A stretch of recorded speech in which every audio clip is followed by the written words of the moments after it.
নমস্কার আমার দর্শক শ্রোতা বন্ধুরা। আজ আমি আপনাদেরকে একটি নতুন গল্প শোনাতে চলেছি। গল্পটি হচ্ছে লৌকিক অলৌকিক। আমার মায়ের মা অর্থাৎ আমার দিদিমার সাথে ঘটে যাওয়া একটি ঘটনা। আমার দিদিমার সাথে ছোটোবেলায় এই ঘটনাটি ঘটেছিল। আমার দিদিমা ওপার বাংলার মানুষ, অর্থাৎ বাংলাদেশের।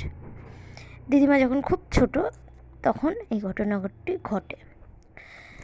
আমার দাদু বাড়ি অর্থাৎ দিদিমা যে বাড়িতে থাকতো সেই বাড়িটা বেশ বড় সড়ো, বাইরে বেশ অনেকটা জায়গা জুড়ে উঠোনটা আবার বাঁশ গাছের যে কঞ্চি, সেই কঞ্চি কেটে কেটে সুন্দর করে বেড়া দিয়ে ঘেরা, এবং একটি গেটও আছে।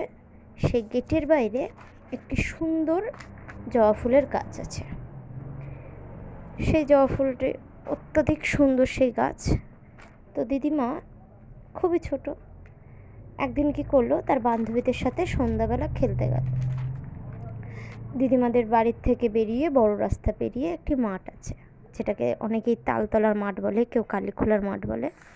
কালীখোলার মাঠ অর্থাৎ হচ্ছে, এটা বলার কারণ ওই যে মাঠ, সেই মাঠটিতে না একটি কালী মন্দির আছে, জাগ্রত কালী মন্দির, তাই সেটিকে কালীখোলার মাঠও বলে। দিদিমারা বিকেলে খেলতে গেছে, গিয়ে একটি তাল গাছের নিচে একটি সুন্দর লাল যে জরির কাজ করা একটি শালু কাপড় সে দেখতে পায়, এবং তিনি দেখতে পেয়ে কী করেন, সেটিকে বাড়ি নিয়ে চলে আসেন তার পুতুলের শাড়ি করবে বলে। এবার যখন সে বাড়ি নিয়ে আসেন, তখন সে তো বাড়ি নিয়ে চলে এলো এবং সন্ধ্যা হয়ে গেছে, সুতরাং সে বাড়ি এসে খেয়ে দিয়ে সে যথারীতি ঘুমিয়েও পড়ে।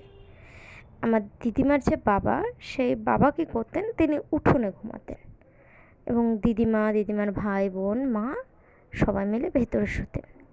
আমার দিদিমার যে বাড়িটা ছিলেন, সেই বাড়িটা না বন্ধন করা, এবং এটি তার বাবাই করেছিলেন, যেহেতু আমার ওই দিদিমার বাবা অর্থাৎ আমার বড়দাদু গুণিন ছিলেন।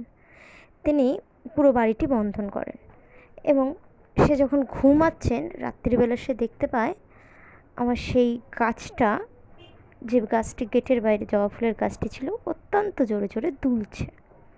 সে দেখে কিছুটা প্রথমে ভয় পেয়েছে, ভয় পেলেও ভয়টাকে সে কাটিয়ে সে উঠে, সে তো গুণীন মানুষ, তার ভয়টা সে কাটিয়ে সে বসে জিজ্ঞাসা করলো বেশ গম্ভীর গলায়, কে রে ওখানে, কি চাই, কি জন্য এসেছো? ওই জবা ফুলের গাছটার ওখান থেকে একটা গম্ভীর আক্রোশী এবং রাগী কণ্ঠে উত্তর এল, একটু মেয়ে ছেলের কণ্ঠ, একটি মেয়ে মানুষ, সে বলে উঠল, তোর মেয়ে আমার সাধের কাপড়টা নিয়ে এসছে, ওটি আমায় ফেরত দে, আমি চলে যাব।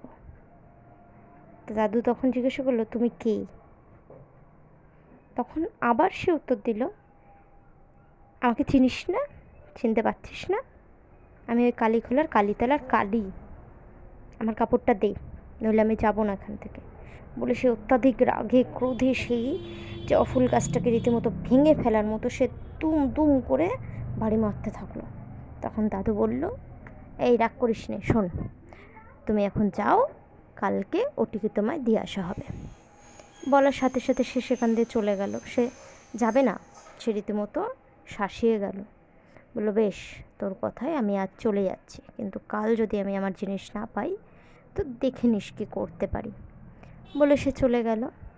কিছুক্ষণ পরে দাদু দেখলো যে ওই গাছটি আর দুলছে না, বেশ সব শান্ত হয়ে গেল, এবং দাদু কী করলো, ঘুমিয়ে পড়লো। সকালবেলা উঠে বড়দাদু আমার দিদিমাকে বলছে, এই মোনা, এদিকে আয় তো রে। দিদিমা বলছে, হ্যাঁ বাবা বলো, কী হয়েছে? দাদু বলছে, তুই কালকে কিছু নিয়ে এসছিস মাঠ থেকে? দিদিমা একটু চিন্তা করে মনে করলো, দিয়ে বলল, হ্যাঁ বাবা, আমি একটা লাল সুন্দর কাপড় এনেছি। বলছে, কী করবে কাপড় দিয়ে? বলছে, বাবা ওটা আমি তো পুতুলের শাড়ি করব, তাই নিয়ে এসছি। তখন বড়দাদু ধমক দিল, এবং ধমক দিয়ে তাকে বলল, এক্ষুনি ওই কাপড় যেখান থেকে এনেছো সেখানে রেখে আসবে, আর ওখানে আর পেছন ফিরে তুমি দেখবে না, সোজা বাড়ি আসবে। দিদিমা তো ভয়ে জড়সড়, দাদুকে ভীষণ ভয় পেত তারা। তখন বাধ্য হয়ে দিদিমা সেই কাপড়টা নিয়ে গুটি গুটি পায়ে প্রথমে আমাদের গলির রাস্তা পেরিয়ে, বড় রাস্তা পেরিয়ে কালীতলার মাঠে গিয়ে সেই তাল গাছের নিচে রেখে দিদিমা এক ছুটে বাড়ি আসে। এবং বাড়ি এসে দাদুকে বলে যে বড়দাদুকে দিদিমা বলছে যে তুমি কেন ওটা রেখে আসতে বললে? দাদু বলে তোর অত ভাবতে হবে না, জানতে হবে না কেন বলেছি, যা তুই ঘরে।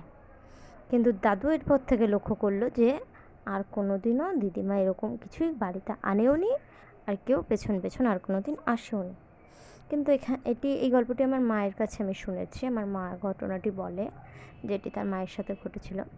কিন্তু আমার একটা প্রশ্ন আছে, যদি সে মা কালী হয় তাহলে সে গৃহবন্ধন তো তার কাছে কোনো ব্যাপারই না, সে তো ঘরে ঢুকতে পারবে। আদপে কি সে মা কালী, নাকি প্রেতজনিত কোনো জিনিস ছিল, কোনো অপদেবী যে কিনা মা কালীর নাম ভাঙিয়ে এসে এই কাজ করে গেল? এটি আমার একটি কৌতূহল হয়েছে, যে কৌতূহলের নিবারণ আমি আজও করতে পারিনি। আমার শ্রোতা বন্ধুরা, আমি জানি না তোমাদের কাছে আমার ভয়েস কেমন লাগছে। প্রথমত এই যে ভয়েস তোমরা শুনছো এটি সম্পূর্ণ ফোন রেকর্ডিং ভয়েস, কারণ এখানে আমি না কোনো হেডফোন বলো বা মাইক বলো আমি কিছুই ব্যবহার করি না। আমি নর্মালি ফোন থেকেই তোমাদের সাথে আমার সুন্দর সুন্দর গল্পগুলো শেয়ার করছি। যদি তোমাদের ভালো লাগে প্লিজ তোমরা এই ভিডিওটাকে একটি লাইক দিও, একটু সাবস্ক্রাইব করো আর কমেন্ট করো। ভালো না লাগলেও কমেন্ট করো, বা তোমরা কী ধরনের গল্প শুনতে চাও, কেমন ধরনের হলে তোমাদের ভালো লাগবে তোমরা আমাকে প্লিজ জানিও। আমি নতুন একটি ইউটিউবার, আমি জানি না কীভাবে তোমাদের সাথে গল্পগুলো শেয়ার করলে তোমাদের ভালো লাগবে। আশা করছি গল্পগুলো তোমাদের ভালো লাগবে। আমার এইরকম অভিজ্ঞতার ঘটনা আরও আছে, আরও বহু ঘটনা আমরা শুনেছি। আর এরকম যদি গ্রাম বাংলার ভৌতিক কিছু ঘটনা তোমরা শুনতে চাও প্লিজ প্লিজ প্লিজ আমার চ্যানেলটা সাবস্ক্রাইব করো, লাইক করো আর কমেন্ট করো। ওকে, বাই, ধন্যবাদ।